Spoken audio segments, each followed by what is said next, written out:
Now on the big picture. Fox News created Christine O'Donnell, now they have to deal with her. The Values Voters Summit apparently values Islamophobia, and O'Reilly defends Fox's race-baiting rodeo clown. Welcome to the big picture. I'm Chris Harris. First up, Fox News created a Senate candidate in Christine O'Donnell. Fox News' own Sarah Palin even advised her to take advantage of the friendly conservative network. She's going to have to dismiss that, go with her gut, get out there, speak to the American people, speak through Fox News. And speak through Fox News she did. GOP Senate nominee Christine O'Donnell. Governor Sarah Palin tweeted, and I thought she gave you some interesting advice. Time's limited. Use it to connect with local voters whom you'll be serving versus appeasing national media seeking your destruction. Governor Palin is right. That's a great piece of advice, and that's exactly what we're doing. And just to complete the circle of fraud, another group Fox helped create, the Tea Party Express, took advantage of the appearance to raise money. Last week, the Family Research Council held their annual Values Voter Summit in Washington, D.C. And apparently one of those values they tout so much is a nasty hatred of Islam. Watch. We are not Islamophobes. We do not fear Islam.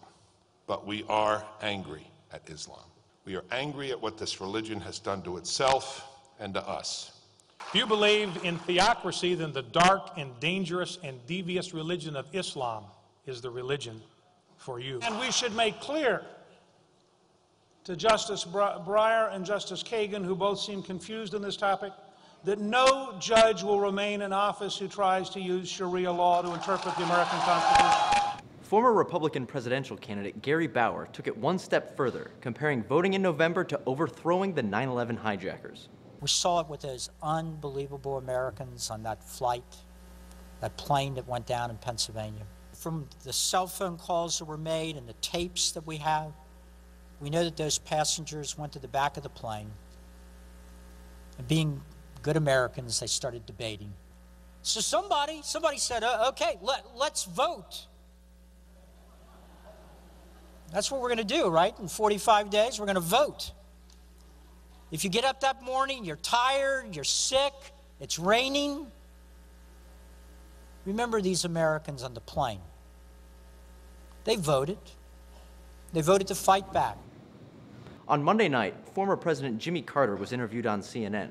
He had some choice words about Fox News and their campaign of race baiting. Bill O'Reilly took offense and rushed to defend his network. And while we're on the subject of presidents, Jimmy Carter is a Fox News hater. Did you know that? Speaking on CNN, he said this about President Obama and FNC.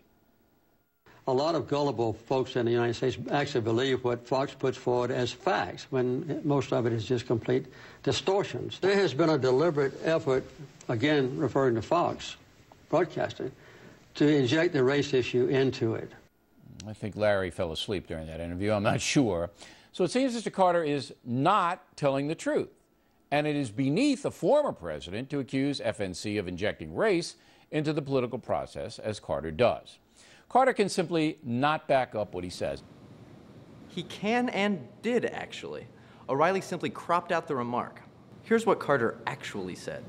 But there has been a deliberate effort, again referring to Fox Broadcasting, to inject the race issue into it. They've actually called Obama a racist on television. He was referring, of course, to Glenn Beck, who famously declared the president a racist and called his agenda, quote, reparations. This guy is, I believe, a racist. In O'Reilly's world, it seems it's more important to protect a fellow Fox employee and deceptively crop the video than to report the truth. You can visit MediaMatters.org for an extensive history of Fox News' race baiting, birtherism, and religious smears. And in case you thought those Values Voters speakers were extreme, we'll leave you with a few clips from last weekend's WorldNet Daily Conference. Media Matters was there, and here's just a sampling of what we heard. Thanks for watching, and we'll see you next week.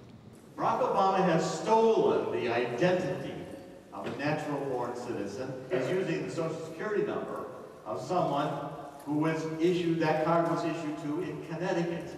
That the next most important step for them is to impeach Barack Hussein Obama. If Barack Obama is not Islamic, then let him renounce Islam along with renouncing Lucifer.